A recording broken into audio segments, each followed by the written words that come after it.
O rosto de Cristo, uma das imagens mais veneradas da história da humanidade.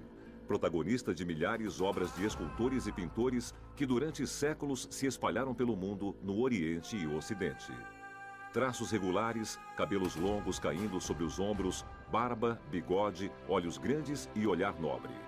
Uma figura inconfundível que, mais do que qualquer outra, continua a ser discutida. Objeto de estudo para cientistas e pesquisadores que desde sempre se perguntam sobre sua importância histórica. Referência para milhões de fiéis que em suas preces buscam o rosto de seu Senhor. Mas que aparência tinha Jesus Cristo? Seria realmente a mesma figura adorada por séculos pelo cristianismo? Nos Evangelhos, livros que contam a vida, a pregação, a morte e a ressurreição de Cristo, o Redentor, não há menção sobre seu aspecto físico ou sobre características de sua face. Uma lacuna deixada pelos evangelistas, pois os biógrafos oficiais de Cristo nunca conheceram o protagonista dos fatos narrados por eles. Mas o transcreveram conforme passado pelas tradições orais, muitos anos após sua morte. Apenas João Evangelista, segundo algumas teses, poderia ser o apóstolo preferido de Jesus. Mas nem mesmo ele, que talvez o conhecesse diretamente, teve o cuidado de contar em seu testemunho escrito as características físicas do Senhor. Qual é então a origem daquele que todos, cristãos ou não cristãos, conhecem como o rosto de Cristo? E quanto corresponde à realidade? As imagens que temos de Cristo são bastante tardias em relação aos fatos históricos, pois os evangelhos não nos deixaram um retrato específico da aparência do Senhor quando estava na terra. Então não sabemos de fato como eram seus traços e como era sua face. Não encontrando nos evangelhos nenhuma descrição de Cristo, muitos pintores, escultores e estudiosos recorreram para suas obras a fontes apócrifas e às chamadas imagens aquerópitas. Isto é, não feitas por mãos humanas, mas que surgiram através de milagres. Entre essas, a mais conhecida é com certeza o sudário, conservado na Catedral de Turim e exibido aos fiéis apenas em raras ocasiões. Mas antes dele, por séculos, o cristianismo adorou uma outra relíquia, guardada em Roma, conhecida como Véu de Verônica. Um lenço que traz impresso os traços da face de Jesus e que é centro de um verdadeiro mistério histórico-teológico. Uma fascinante história de fé, intrigas de poder e reviravoltas. A personagem Verônica é uma personagem apócrifa dentro da tradição do Novo Testamento. É uma figura que atingiu muito o imaginário popular e, consequentemente, tornou-se parte de um complexo iconográfico muito articulado. A tradição conta que durante a subida de Jesus ao Calvário, uma mulher chamada Verônica, compadecendo-se frente ao sofrimento do Nazareno, abriu caminho entre os centuriões para enxugar o rosto coberto de sangue.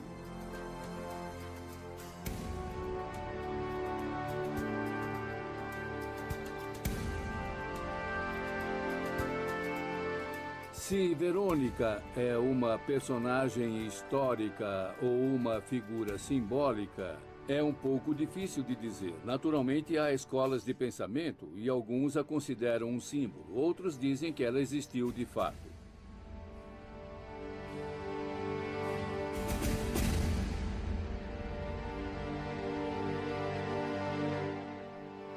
Irmã Ana Catarina Emmerich, conhecida por seus dons de clarividência, conta ter visto Santa Verônica em suas visões da paixão de Jesus.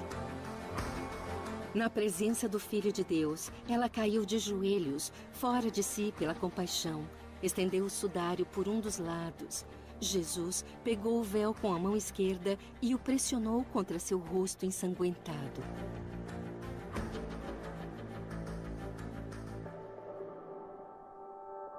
Aqueles que dizem que ela existiu de fato fazem referência a figuras presentes dentro da tradição do Novo Testamento.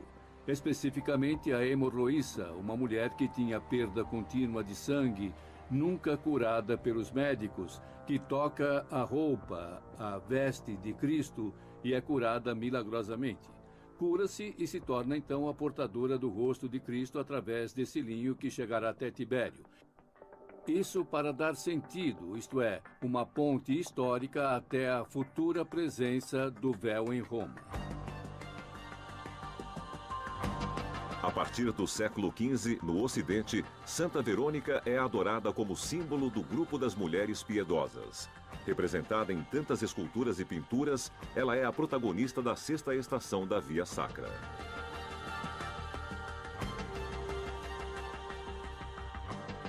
E é dedicada a ela a obra do escultor Francesco Mocchi do século XVII, localizada na Basílica de São Pedro, no Vaticano. Uma estátua imponente que segura em suas mãos o véu em que se representa o rosto sagrado. No entanto, não há vestígios de Santa Verônica nos evangelhos, e seu culto é celebrado apenas no mundo ocidental. Por quê? Quem é e onde nasce o mito de Santa Verônica? Conseguiu de fato imprimir o rosto de Cristo em um pano de linho? E se tal pano de fato existe, onde está agora? No Oriente, no mundo ortodoxo, a sexta estação da Via Sacra não existe. Verônica não existe, existe apenas no Ocidente. É uma imagem que não se encontra nos evangelhos, é completamente inventada, como a tradição apócrifa sempre fez. A tradição apócrifa teve a particularidade de criar as peças perdidas, os anéis perdidos, às vezes as estruturas perdidas, segundo a consciência popular presente nos textos canônicos. Acrescentou peças que humanizaram certos episódios, certas histórias, certas figuras. A religiosidade precisa de sinais. Deve tocar o que é santo. Não basta a palavra, não basta o pensamento, não basta a fé abstrata. A religiosidade vive de coisas, de sinais, de símbolos, e Verônica é um deles.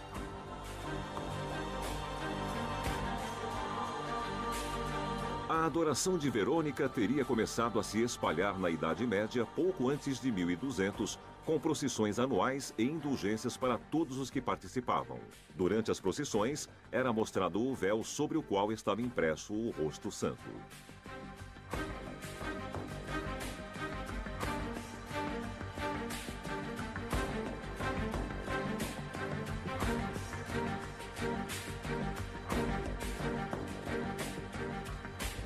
Papa Inocêncio levou em procissão a Roma e a imagem era visível de ambos os lados. Pouco depois, foi criada a procissão de Corpus Christi, com o uso do ostensório também visível de ambos os lados. Nunca havia acontecido.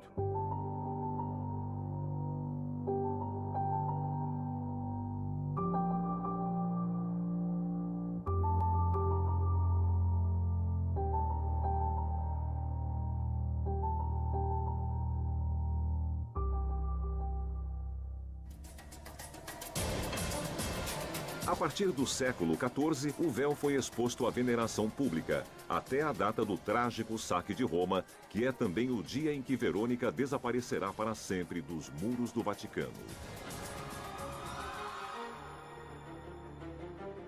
Mas para tranquilizar os fiéis e não acabar com as lucrativas procissões após o furto, a igreja pôs em prática um refinado plano de desinformação, assegurando que a relíquia retornara. O problema surgiu quando a rainha Constança da Áustria enviou uma carta ao Vaticano, na qual pediu uma cópia da imagem.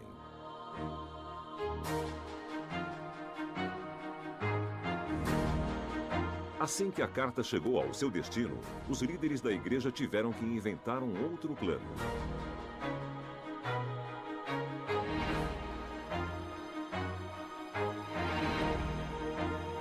Foi Monsenhor Pietro Strozzi, secretário do Papa, que sugeriu ao pontífice criar secretamente um novo protótipo do véu.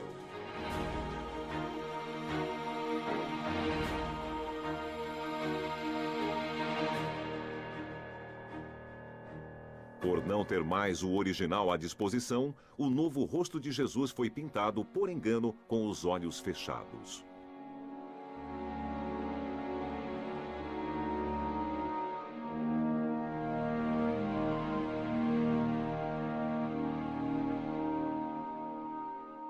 Era uma cópia improvisada, não valia muito em termos artísticos. Era muito claro que aquilo era uma cópia improvisada com pouco valor artístico.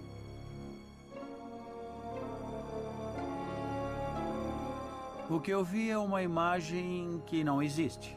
Parece um pouco um contrassenso, mas se trata de uma pintura evidentemente deteriorada, em que não é possível distinguir mais nenhum vestígio, nem de traços, nem de contornos, evidentemente. Mas se o véu de Verônica nunca mais retornou ao Vaticano, qual foi o seu destino? Uma pergunta ainda sem resposta, mas que abre inúmeras outras interrogações. Enquanto a relíquia desaparecia em Roma durante o assalto dos Lanzichenecchi, em Manopello, uma cidadezinha na província de Pescara, aparecia um outro pano milagroso que, igualmente ao véu de Verônica, trazia impresso o rosto de Cristo. Inicialmente foi guardado secretamente e foi venerado publicamente apenas a partir de 1703. O rosto santo está aqui desde 1506. Mas foi levado à igreja em 1638, pois inicialmente ficou em uma casa privada, em seguida em uma outra casa e depois foi trazido para cá. A chegada do véu a Manopello é descrito por um frade capuchinho em um manuscrito que data de 1640. Um frade capuchinho, Padre Donato da Bomba, escreveu um relatório histórico, que seria então um manuscrito em que descreve a vinda do rosto santo a Manopello. O documento conta que um peregrino chegou em Manopello em 1506, uma data simbólica por ser ligada à adoração de Verônica antes de seu desaparecimento. O viajante entregou a um médico um pacote e, quando o médico o abriu, ficou sem fôlego, mas não pôde agradecer ao peregrino que inexplicavelmente desaparecera.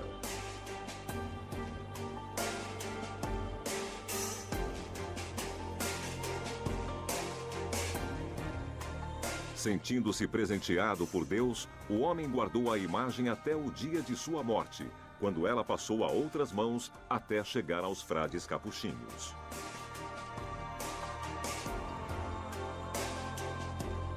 O livro de Padre Donato da Bomba é de fato o primeiro a contar sobre essa presença em Manopello, e sobre o manuscrito foram levantadas várias dúvidas. Segundo as teses mais confiáveis, o documento, no qual realidade e ficção se entrelaçam cuidadosamente, teria servido apenas para legitimar a posse da relíquia pelos frades capuchinhos, uma ação preventiva contra quem pudesse reivindicar-lhe a propriedade. A relíquia havia então chegado ilegalmente a Manopello? Por qual motivo? E de quem havia sido tirada? Sabemos que por muitos anos o rosto santo foi completamente escondido dos visitantes, dos peregrinos, etc. O que também eu acredito que seja por um certo temor dos padres capuchinhos em relação a este objeto em particular.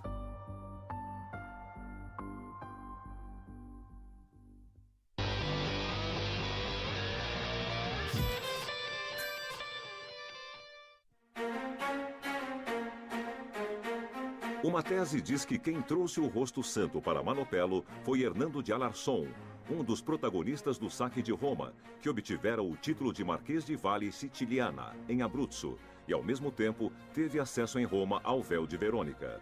Talvez fosse sua intenção entregar a relíquia ao Papa ou ao imperador Carlos V de Habsburgo. Mas antes que pudesse fazer isso, o ataque terminou e o véu sagrado tornou-se um assunto espinhoso. Carlos V e o Papa fizeram as pazes. E a partir daquele momento, o assunto tornou-se ainda mais espinhoso, pois teria apontado o segundo comandante das tropas de Carlos V como um criminoso.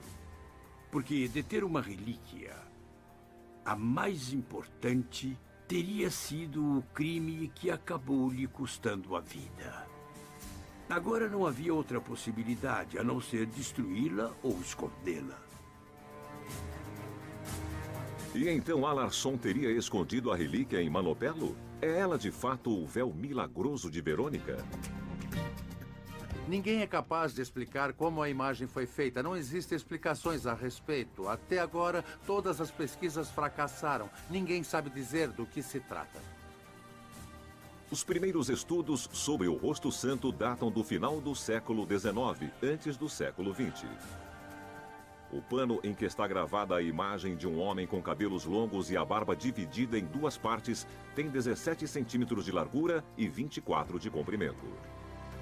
A particularidade mais evidente do véu é sua transparência, o que demonstra que o tecido de que é feito é muito fino, tanto que é possível enxergar através dele. Essa característica permite que o rosto seja admirado por ambos os lados, um detalhe que lembra a relíquia de Verônica levada em procissão a Roma por volta de 1200 pelo Papa Inocêncio III. E, surpreendentemente, a imagem de Cristo, gravada nos dois lados do lenço, não é idêntica de um lado ao outro, mas apresenta características diferentes. Dependendo da inclinação da luz, surgem duas imagens que são diferentes entre si e realmente nos faz pensar que é extremamente impossível que um artista de hoje consiga pintar sobre o mesmo tecido, que também é difícil de pintar porque tem características especiais. Que consiga pintar precisamente duas imagens que são diferentes, mas que se somam uma à outra, formando um chiaroscuro muito particular. Quem pode ter trabalhado sobre um pano tão fino com tanta maestria? E que tecido se prestaria a tal tarefa? Não haviam hipóteses até aparecer a especialista em bisso, Chiara Vigo, que é praticamente a única especialista que existe hoje na Itália, que é capaz de trabalhar este tecido antiquíssimo com uma técnica que foi herdada.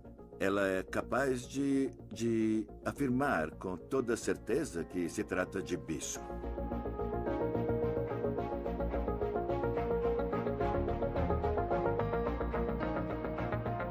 Para confirmar essa tese, intervieram os estudos de Jan Jaworski, professor de Química na Universidade de Varsóvia, que, através de uma série de análises, documentou como o véu de Manopelo tem uma boa chance de ser bisso marinho.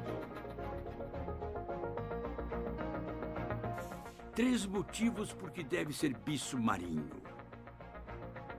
O bisso marinho é totalmente transparente. A imagem de Manopelo é totalmente transparente. É possível ler sem dificuldade um jornal a certa distância, a distância máxima em que ainda se pode ler, como se não existisse a imagem na frente. Segundo, apenas o bisso marinho se transforma em ouro sob o sol. Foi até chamado de ouro do mar. Nenhum outro tecido se transforma em ouro sob o sol. Terceiro, a única especialista que ainda sabe trabalhar o bisso marinho, Chiara Vigo, de Sant'Antioco, declarou claramente, imediatamente, isso é bisso marinho.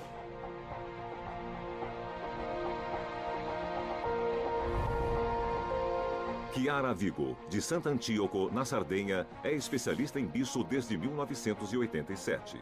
Uma fibra natural produzida pelo maior bivalve do Mediterrâneo, a Pinna nobilis.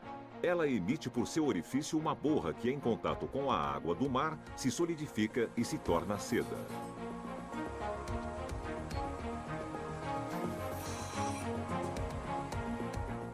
Quando eu entrei na igreja em Manopelo, já de longe eu disse: meu Deus, é bisso. Então é verdade.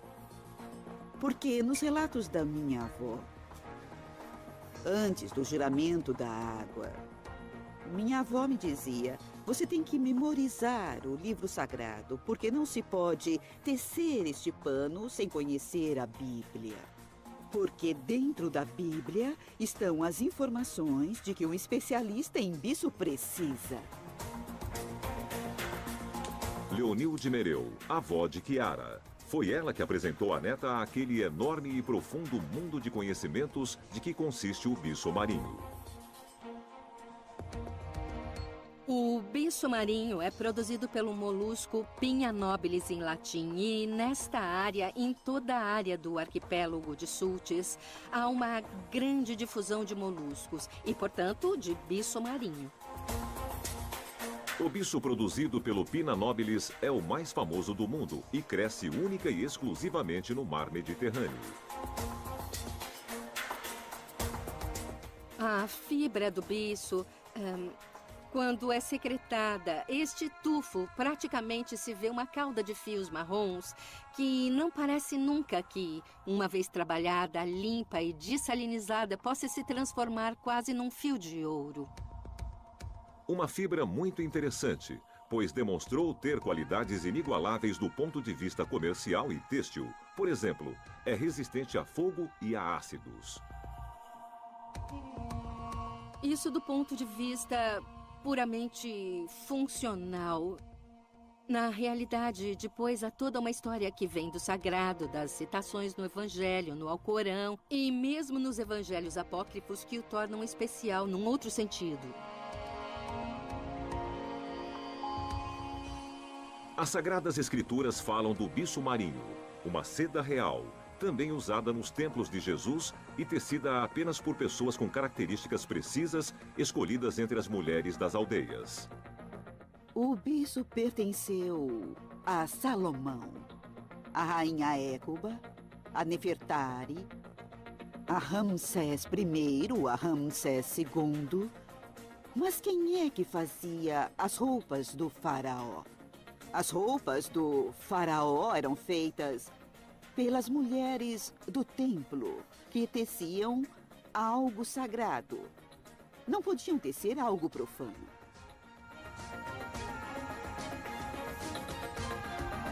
E o de Manopelo é um bicho muito antigo. Ele tem uma característica que eu, por fazer bicho, notei e outros não notaram. Por exemplo, há fundos de verde que são naturais, em flocos de bicho que têm mais de 300 anos, porque no mar não havia barcos a motor. Portanto, na água não havia aditivos ou componentes químicos e, consequentemente, o bicho de Jesus de Monopelo é, como dizemos no jargão têxtil, áureo, sem crostas. Portanto, é um bicho muito antigo.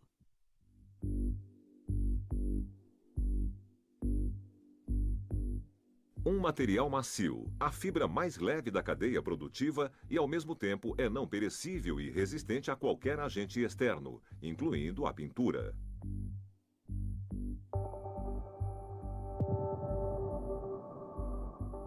É autoextinguível, então não é possível queimá-lo. É autorrepelente, uma vez que construído.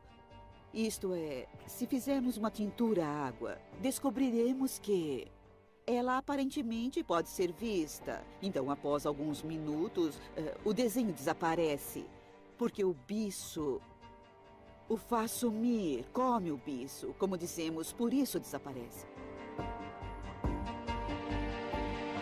O véu de Manopelo, se feito de bicho, não poderia, portanto, ter sido pintado.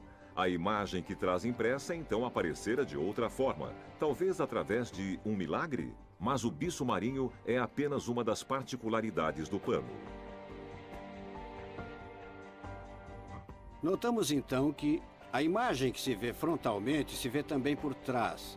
A imagem que se vê lateralmente se vê apenas lateralmente com luz rasante. Portanto, são coisas muito estranhas. E por que então esse artista faria uma coisa tão complexa? Esta também é uma pergunta, porque deveria haver laboratórios e admitamos que esses laboratórios pudessem fazê-lo. Para conseguir o quê? Uma imagem que se pode ver como qualquer quadro. A imagem de Manopelo foi submetida a diversas tipologias de análise, que, entre outras coisas, excluíram a existência sobre o tecido de aglutinantes pictóricos, como óleos ou ceras. esses estudos ainda não nos levaram a uma conclusão, a não ser a de que se encontram frente a um objeto quase inexplicável. De onde vem então o rosto santo de Manopelo? Pertence às chamadas imagens aquirópitas? E por que aparece em uma vila abruzense enquanto em Roma se perdiam os rastros do véu de Verônica? Para alguns estudiosos, é ele de fato o véu desaparecido, e o que foi gravado sobre o tecido é o verdadeiro rosto de Jesus. Encontrei o rosto santo de Manopelo no final de uma estrada, porque com a minha vocação estava concentrada na pessoa de Cristo. Irmã Blandina Pascalis, estudiosa do sudário e da iconografia, passa a conhecer o rosto santo de Manopelo em 1977. Ao falar sobre ele pela primeira vez, uma irmã da Ordem das Trapistas aconselha-lhe a ler um artigo sobre o assunto. Então peguei o jornal, li esse artigo. Era um artigo aqui do Santuário do Rosto Santo de Manopelo. Falava de todas essas peculiaridades do véu, da transparência, que se pode realmente ler um jornal através dele, que ele muda, os dois lados são quase iguais. Parecia tudo certo. No final, o autor dizia também que as proporções do rosto combinam com o rosto do sudário de Turim. Impressionante. A descoberta lhe despertou tanta curiosidade que, apesar da suspeita inicial, ela decidiu aprofundar o assunto. Não tive a oportunidade de realmente verificar essa ligação, essa correspondência. Apenas anos depois, quando o padre Pfeiffer, o professor Pfeiffer, me ajudou. Ele mesmo veio a Manopelo fazer um desenho sobre a relíquia, com todas essas linhas precisas do rosto. Padre Heinrich Pfeiffer, um dos principais estudiosos e especialistas da relíquia de Manopelo. É sua e de irmã Blandina a descoberta da perfeita sobreposição do rosto santo da Vila Abruzense com o do sudário de Turim.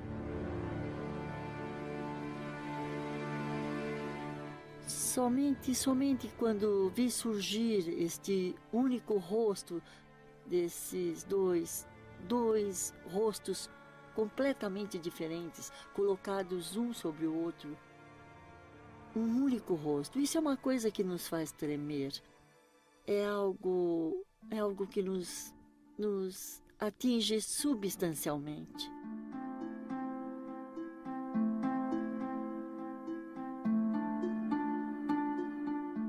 Até Maria Valtorta, conhecida como uma das maiores místicas do século XX, sugere sobrepor a imagem de Manopelo à do sudário. Dois aspectos do mesmo rosto, assim como as análises de irmã Blandina e de padre Pfeiffer depois demonstrariam.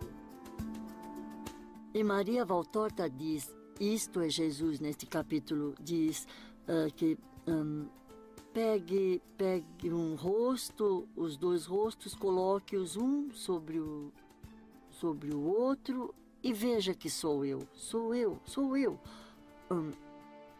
Um é o rosto do morto e o outro do vivo, mas sou eu, diz ela, ou melhor, diz Jesus nesta obra. O Jesus de Manopelo poderia então ser igual ao véu de Verônica, adorado por séculos pelo cristianismo. Mas essa semelhança não explicaria sua sobreposição perfeita com a do sudário de Turim, a menos que a imagem aquirópita da face de Cristo não tenha se formado junto ao próprio sudário, dentro do Santo Sepulcro, que por poucas horas abrigou o corpo do Senhor. Poderia ser de fato assim?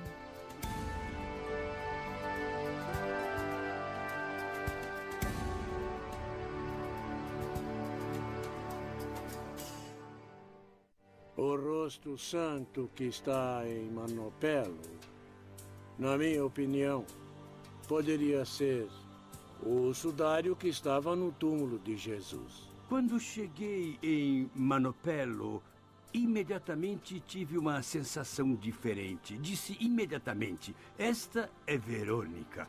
Finalmente a encontramos. E essa é toda a história a ser contada, pois para mim isto está claro. Uma história que começa no Santo Sepulcro com a estupefação de Simão, Pedro e João, os dois apóstolos que, avisados por Maria Madalena, correm até o túmulo de Cristo e o encontram vazio. Maria Madalena chega ao túmulo na manhã de Páscoa.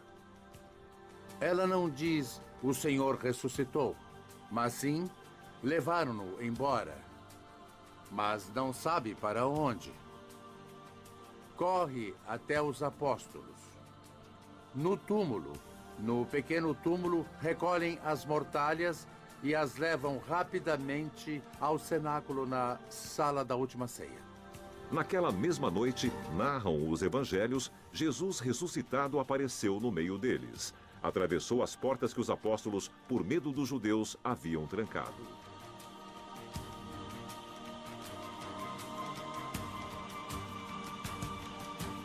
Mas por que tinham medo? Havia apenas uma razão para terem medo, porque possuíam essas mortalhas na cultura hebraica no período de Páscoa. A atmosfera era impetuosa e animada. Se dissessem que Jesus de Nazaré ressuscitou, seria uma coisa.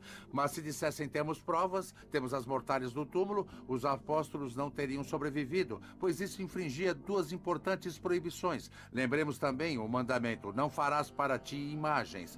E aquelas eram imagens. E ainda, a pureza. Portanto, não poderia haver nada pior para infringir essas proibições do que a existência daquelas mortalhas. Por isso, desde o primeiro momento, foi necessário escondê-las. A partir desse momento, daqueles panos fúnebres, evidências diretas da paixão, da morte e do desaparecimento do suposto corpo de Cristo, temos apenas vestígios. Milagrosas relíquias retratando o seu rosto aparecem em diversos lugares. Lendas, histórias, pinturas que criam uma ponte misteriosa entre o Oriente e o Ocidente.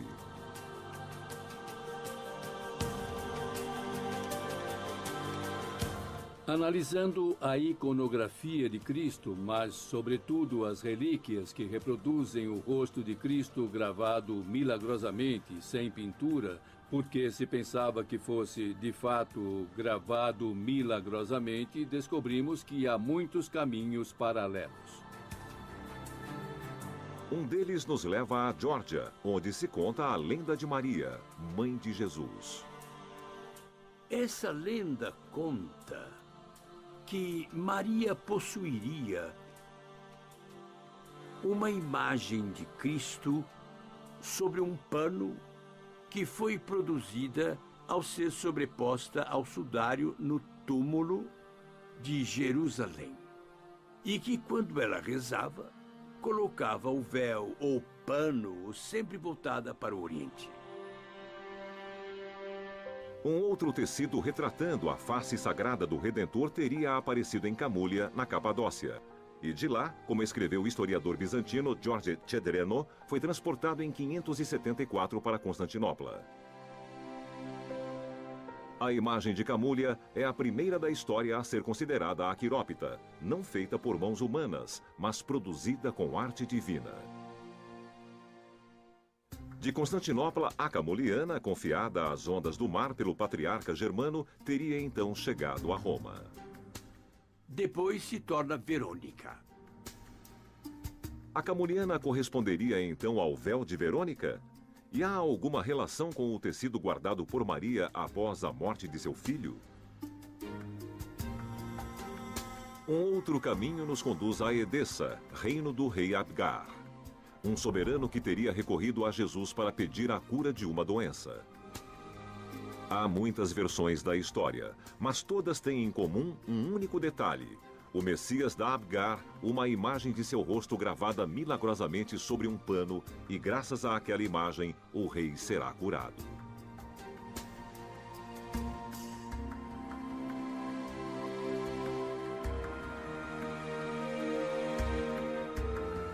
E esse pano com a imagem milagrosa é, de alguma forma, digamos, o elemento que tira da cabeça o apócrifo, a lenda, para entrar na história. E é a primeira passagem. Presume-se que que o rosto que Abgar possuía fosse o Mandilion, venerado em Edessa. O Mandilion de Edessa, uma relíquia que a partir do século VI influenciou muito a tradição pictórica, transformando-se em um tipo de arquétipo para as representações iconográficas de Cristo. Inicialmente acreditava-se que o Mandilion fosse um pano que, assim como a camuliana, trazia gravado o rosto do Senhor. Mas vários estudos consideram esse tecido idêntico ao do sudário, que, dobrado em 8, exibia de fato na parte superior a imagem da face do homem do sudário. A partir daquele momento, a imagem de Cristo não é mais deixada para a livre imaginação dos pintores, mas seja a imagem do sudário ou o objeto que surgiu após o século VI ou VII, tornou-se normativo modular para todas as outras imagens. Como a do Pantocrator, presente nos mosaicos em Constantinopla e nas áreas permeadas pela cultura bizantina. A imagem de Cristo Pantocrator é muito semelhante àquela do homem do sudário. Quem a pintou conhecer então a relíquia sagrada? E o Mandilion, talvez a imagem inspiradora do próprio Pantocrator, que relação tinha com o pano que, segundo a tradição, envolveu o corpo de Jesus após a crucificação? Segundo uma variante da história do rei Abgar, o precioso pano teria sido trazido ao monarca doente por São Judas Tadeu, e muito tempo após a morte do rei, teria sido de fato dobrado em 8 e escondido pelos seguidores do cristianismo, na época perseguidos.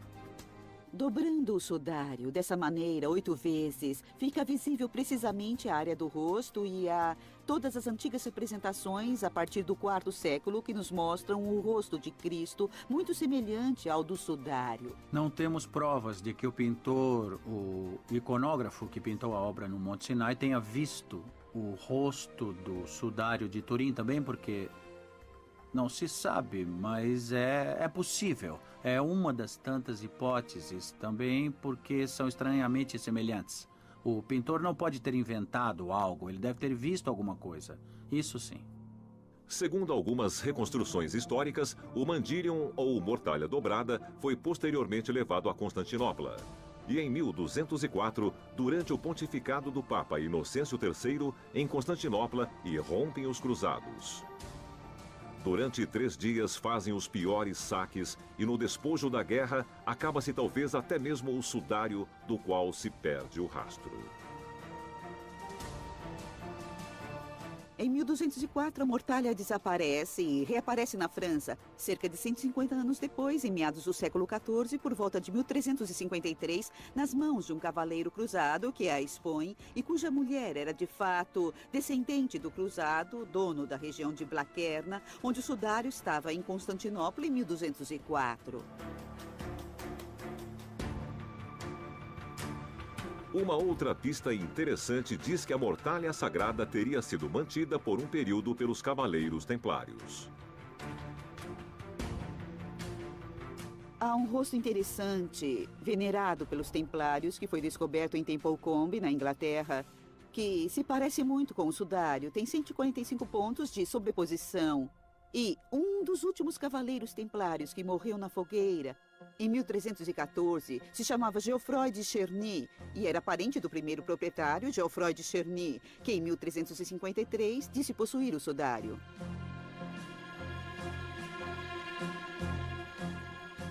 Nós sabemos que os templários se interessavam muitíssimo pelas relíquias de Cristo e que eles tentaram ao máximo obtê-las. E sabemos que há documentos, em especial um documento dos templários que foram interrogados em Carcassona, no qual um deles declara explicitamente ter visto quodam lineum habentem imaginem hominis, que quer dizer um pano de linho que trazia a imagem de um homem.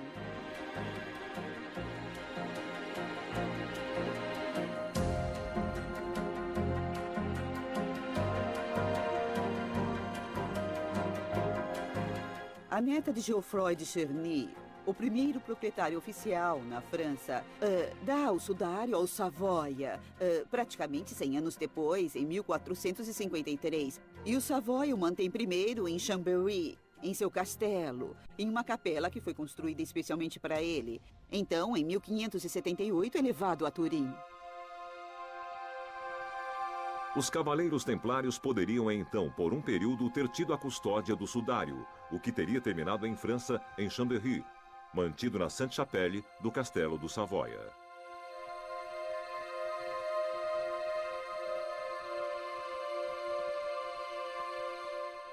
Tradicionalmente, a história do sudário sempre foi dividida em dois grandes períodos.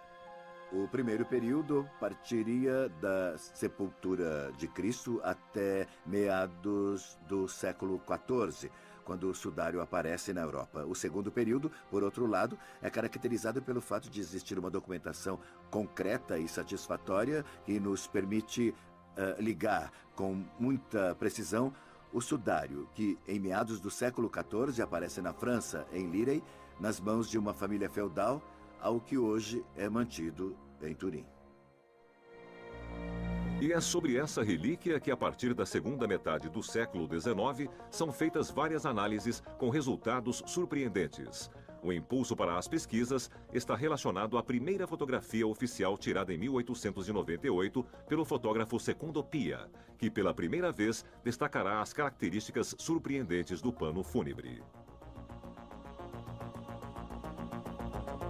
A primeira característica é que o pano do sudário e, portanto, sua imagem se comporta como um negativo fotográfico. Pia, ao bater essa fotografia, consegue obter a inversão de tonalidade, de níveis de luminosidade. O que aparece? Aparece o rosto do homem do sudário como se fosse visto na realidade. Uma descoberta que marca um passo histórico. Pela primeira vez podemos de fato admirar o verdadeiro rosto do homem do sudário. Talvez o verdadeiro rosto de Cristo. Devemos ter em mente que a fotografia marcou o primeiro passo para os desenvolvimentos e processamentos através do computador, e assim essa possibilidade de estudar a imagem do sudário com o computador definiu as bases para aprofundar o estudo sobre a existência de detalhes dentro da imagem do sudário, mas também principalmente para conseguir extrair a segunda característica fundamental do sudário, que é a tridimensionalidade. Eu tinha 3 anos quando meu pai o fotografou. Naquela época, ele obviamente imprimia dezenas de fotografias do rosto em escala de 1 por 1, portanto, em dimensões muito grandes.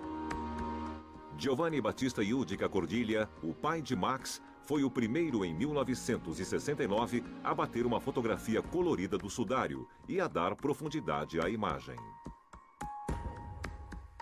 E então, dando tridimensionalidade à figura sobre a imagem que nós conseguimos criar, parece que a tela se apoia sobre um corpo que ajuda, que facilita a leitura da imagem.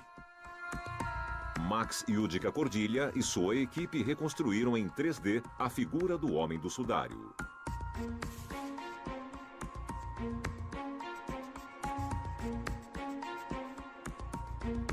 Assim como o professor Nello Balossino, que, como eles, estudou a tridimensionalidade do sudário. O resultado final é este que vem. O resultado do rosto do homem do sudário com as feridas limpas. Nota-se um leve borrão, mas quem trabalha com processamento de imagens sabe que borrões são sempre relacionados a um filtro passa-baixo. Assim, eliminou todas as imperfeições. Elimina as imperfeições, elimina o ruído, mas também resulta em um leve borrão. Ao vê-lo em sua tridimensionalidade, o rosto do homem do sudário corresponde efetivamente à mais antiga tradição iconográfica. Quem teria imaginado que, após 2000 anos, poderíamos ver a face de Cristo? Que Cristo tivesse, por assim dizer, inventado a fotografia antes de nossos dias para nos dar até hoje a oportunidade de ver seu rosto, assim como seus contemporâneos puderam ver. E é o mesmo rosto esculpido por Luigi Enzo Mattei, autor do Homem do Sudário, que trabalhou na criação secretamente em seu estúdio por 19 meses.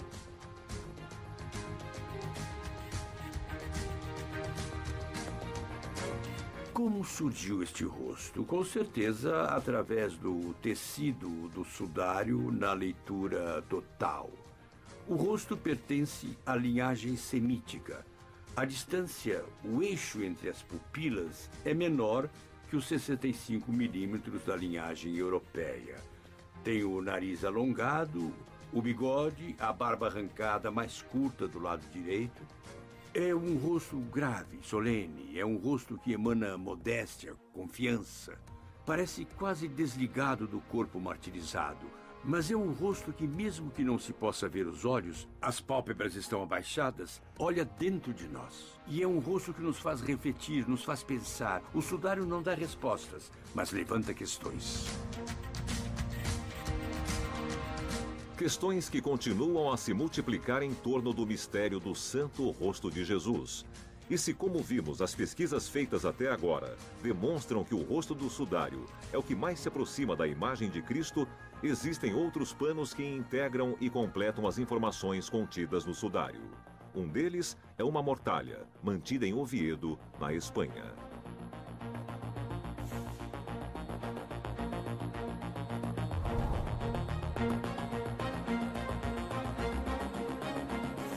Um achado que está relacionado ao sudário de Turim é o sudário de Oviedo.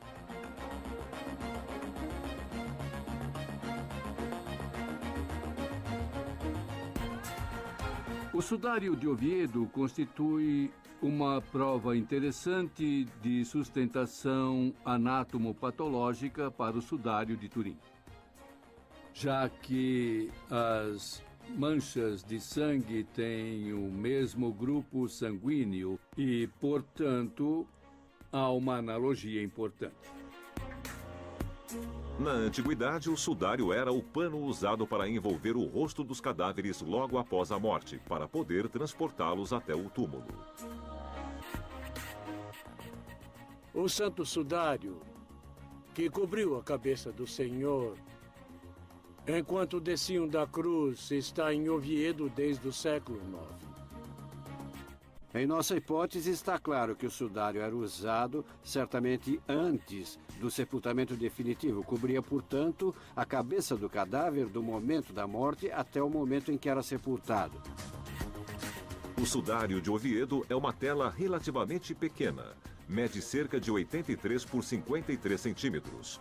O suficiente para envolver a cabeça de um homem. Sobre o tecido, não há vestígio de um rosto, apenas manchas de sangue. É interessante que as manchas de sangue coincidam com as que vemos no sudário de Turim. E, portanto, a existência do sudário de Oviedo foi explicada como um pano para cobrir o rosto do crucificado, no momento em que foi retirado da cruz para ser levado ao sepulcro para cobrir o rosto desfigurado. E para completar a tese sobre as extraordinárias coincidências entre o sudário de Oviedo e o sudário de Turim, interveio mais uma vez a irmã Blandina Pascalis Schlomer. Foi ela que, após ter sobreposto o véu de Manopelo sobre o sudário de Turim, colocou sobre ambos as marcas de sangue do sudário de Oviedo, pegando emprestado uma pesquisa feita antes por outros estudiosos. Esse trabalho não é meu. Peguei apenas essa sobreposição que eles elaboraram para o sudário de Turim e de Oviedo. O fluxo de sangue coincide com o rosto de Manopelo. Uma descoberta surpreendente. O sudário de Turim, o rosto de Manopelo, o sudário de Oviedo. 3 relíquias milagrosas em torno das quais giram as principais histórias e lendas do cristianismo. 3 relíquias para um único rosto? O verdadeiro rosto de Jesus Cristo? Ele mostra como foi esse momento. E o sudário de Turim mostra a situação do corpo morto. Talvez um instante antes que sua alma retornasse da sua ressurreição. É como se esse véu mostrasse seu primeiro olhar.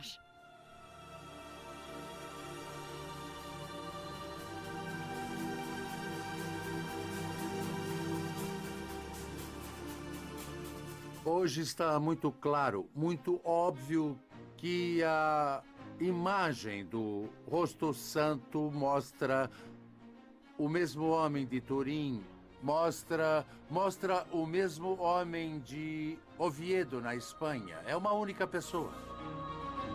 Estamos então diante de sofisticadas fotografias do rosto de Cristo? Imagens tridimensionais que de um passado distante chegam até nós para trazer uma mensagem? A prova da ressurreição do corpo de Jesus? Seu quinto e último evangelho? As perguntas continuam em aberto. O certo é que as imagens de Manopelo, de Oviedo e de Turim são mais uma prova para os que creem e um enorme desafio para a ciência. E ainda há muito para descobrir.